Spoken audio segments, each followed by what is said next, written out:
O ano é 2006 e a Espanha está em alta. A economia tem crescido muito desde o início do milênio, com a produção per capita mais que dobrando em 6 anos. Economistas alemães preveem que, em 5 anos, a Espanha superará a Alemanha em renda per capita e será potência central na Europa. Certas regiões do país estavam alcançando pleno emprego e o governo aprovou leis para tornar as condições de trabalho muito confortáveis e gratificantes. O boom ocorreu pela crença no crescimento contínuo do belo país e todos queriam participar. A zona do euro abriu investimento internacional com moeda única, e a melhor forma de participar do sucesso da Espanha era possuir parte dela. Comprar uma casa de praia em Marbella ou um estúdio em Madrid não era luxo, mas um investimento inteligente que ainda permitia aproveitar o sol. Corretores de imóveis viraram celebridades locais e profissionais de construção eram tão procurados que não era raro ver um encanador dirigindo um Bentley. Isso virou uma profecia autorrealizável. Com o dinheiro entrando e as pessoas se endividando para investir no mercado imobiliário espanhol, crescia a demanda por construção, melhorando o produto interno bruto e tornando o país atraente para investimentos. Claro que não era. Os choques da crise financeira global e da zona do euro encerraram rapidamente a festa das dívidas. E quase 20 anos depois, a economia segue mais pobre que em 2007. O desemprego continua alto, especialmente entre os jovens. A atividade econômica em geral estagnou, o país ainda luta com dívidas. E talvez o pior de tudo, essa desaceleração nem sequer tornou o mercado imobiliário, que iniciou toda essa confusão, mais acessível para as pessoas comuns. A Espanha é, de fato, uma das economias mais assustadoras do mundo, porque, embora seja fácil olhar para trás, para o entusiasmo especulativo do início dos anos 2000 e concluir com o benefício da retrospectiva, que estava inevitavelmente destinada ao fracasso, o país, de muitas maneiras, tinha uma economia menos alavancada, naquela época, do que muitas grandes nações têm hoje. Se a Espanha serve como um alerta, provavelmente vale a pena perguntar se realmente aprendemos alguma coisa com isso. Então, o que impulsionou o rápido crescimento da economia espanhola? O que realmente fez tudo desmoronar? Por que ela permaneceu em baixa por tanto tempo? E, finalmente, existem hoje grandes economias no mundo que estão realmente em posições mais comprometidas do que a Espanha em 2007. Montanhas russas econômicas na história econômica espanhola. Do uso excessivo de ouro na colonização à exclusão do Plano Marshall e políticas de liberalização precoce, há muito a discutir sobre a história financeira da Espanha. Para entender a crise atual do país, o ideal é começar pela sua história de sucesso, iniciada nos anos 1990. Na época, o país tinha uma taxa de desemprego alta que não cedia. O governo espanhol começou a tomar medidas para garantir um lugar potencialmente mais lucrativo na mesa, cada vez mais globalizada. E eles acharam que a melhor maneira de fazer isso era ingressar na Comunidade Econômica Europeia, ou Comunidade Econômica Europeia. A semente plantada em 1986 foi inicialmente decepcionante, pois os 72% da média da Comunidade Econômica Europeia. No entanto, após enfrentar uma recessão global no início dos anos 90, o governo conseguiu controlar a inflação e conseguiu orçar o suficiente para iniciar uma queda constante no desemprego até meados da década. Quase ao mesmo tempo, a Comunidade Econômica Europeia foi integrada ao primeiro pilar da União Europeia em 1993, fazendo da Espanha uma das primeiras a adotar o euro em 1999. Como costuma acontecer com a maioria das grandes decisões geopolíticas, como mudar a moeda de um país e ingressar em um bloco global, isso trouxe uma série de custos e benefícios. Quando uma economia permanece independente de arbitragens externas, existe uma certa flexibilidade que vem junto, principalmente a soberania monetária total. Se o governo pode desvalorizar a moeda para impulsionar exportações e reduzir déficits, isso agiliza o processo antes de perder o controle. Se eles precisam controlar as taxas de juros para lidar com a inflação, dívidas ou desemprego, eles mantêm esse controle dentro do próprio país. Claro, por outro lado, há muitas vantagens em adotar um modelo econômico mais integrado, especialmente entre países que compartilham o mesmo continente. Compartilhar uma moeda como o euro facilita o comércio com vizinhos, simplifica a comparação e ajuda empresas e consumidores a encontrar os melhores preços. Geralmente, uma moeda compartilhada é mais forte, sobretudo em relação à antiga peseta espanhola, que não era estável.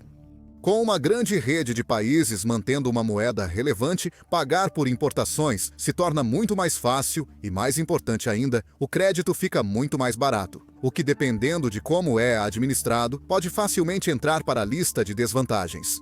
Certo? Então, como tudo isso influenciou no que deu início à bolha espanhola? Como esse país cresceu no papel e convenceu quase todos de que seria a nova superpotência da zona do euro? De acordo com a maioria dos economistas, a mudança dramática começou em 1998, apenas um ano antes da adoção do euro. Apostando em um aumento da imigração que começou no mesmo ano, a Espanha ficou ainda mais interessada no mercado imobiliário do que já estava.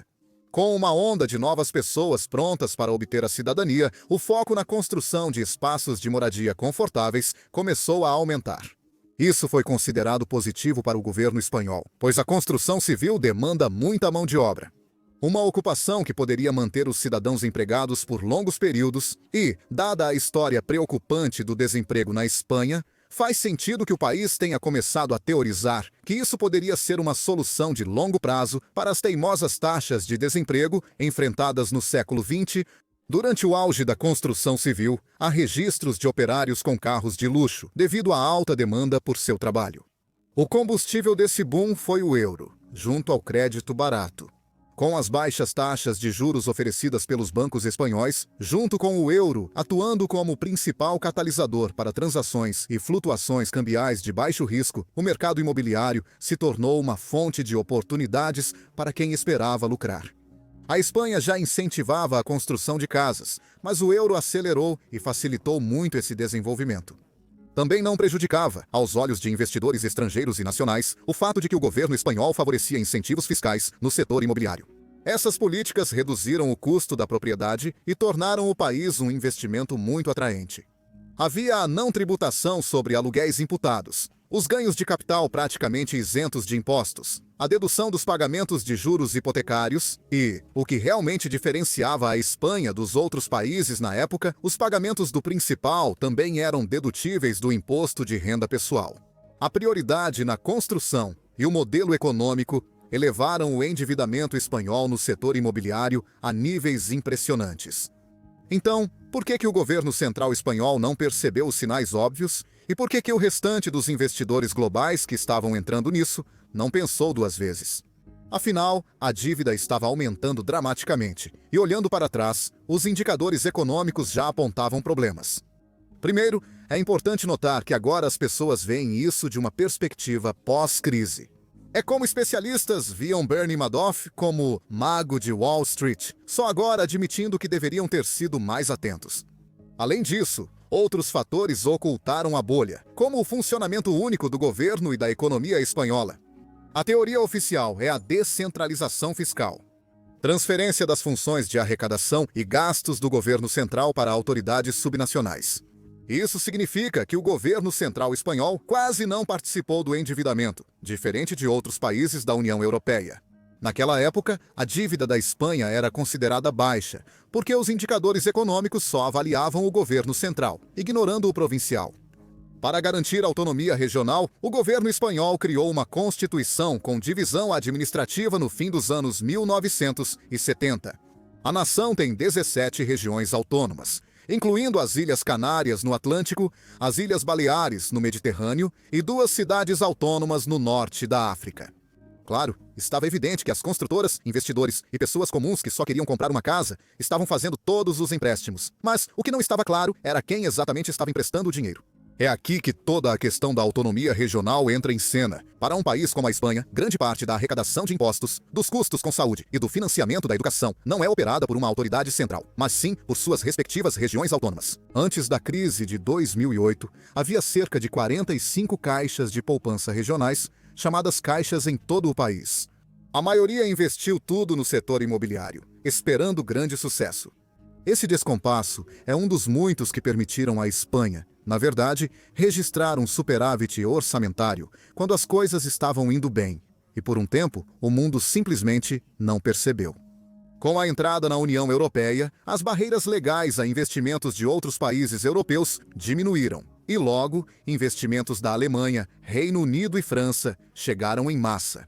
Essa reação em cadeia alimentou um boom agressivo na construção civil, o que fez a economia do país parecer ótima, o que, por sua vez, deixou os investidores ainda mais animados com o crescimento econômico, levando-os a investir ainda mais dinheiro, o que fez a economia do país parecer ainda melhor. No auge, mais de 12,5% da força de trabalho espanhola estava envolvida na construção civil. A Espanha criou mais de metade dos novos empregos da União Europeia e construiu mais casas que a Alemanha, França e Reino Unido juntos.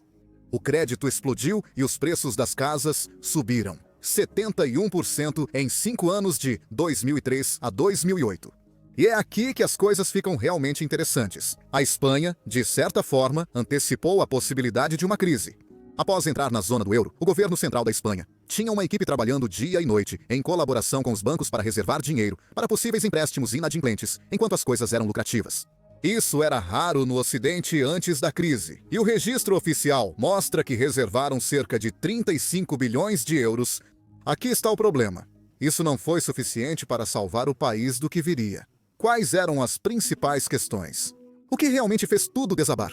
Bem, para começar, assim como em um bom relacionamento, a comunicação é fundamental, e essa era uma área em que a Espanha estava seriamente deficiente. A imigração foi um dos principais motores iniciais para o desenvolvimento habitacional, e um motivo para colocar muitos para trabalhar em projetos de construção o mais rápido possível. A Espanha superestimou muito a necessidade de casas, e isso é até um eufemismo. Colocando em perspectiva, em 2006, o país havia construído mais de 800 mil casas, tudo isso para abrigar cerca de 200 mil famílias. Para piorar esse caos, alguns participantes da bolha imobiliária espanhola nem se deram ao trabalho de mudar as regulamentações para atender às suas necessidades, eles simplesmente mentiram. Em um artigo publicado por 2 professores, José Maria Reia e José Garcia Moldova, os 2 estudaram a natureza do sistema hipotecário espanhol para entender os preços das casas. Eles fizeram isso analisando a relação empréstimo-valor, ou REV. Essa relação é calculada pelo valor da hipoteca concedida em relação ao da casa. Parece simples, mas havia um problema. A desconexão ficou ainda mais complexa, porque esse valor era determinado por especuladores externos, empresas de avaliação. O trabalho deles era fornecer o preço das casas de acordo com um conjunto de características, e é assim que funciona, segundo o estudo. O Banco da Espanha considera que uma relação empréstimo-valor de até 80% é um bom financiamento imobiliário, pois 20% do imóvel já foi pago.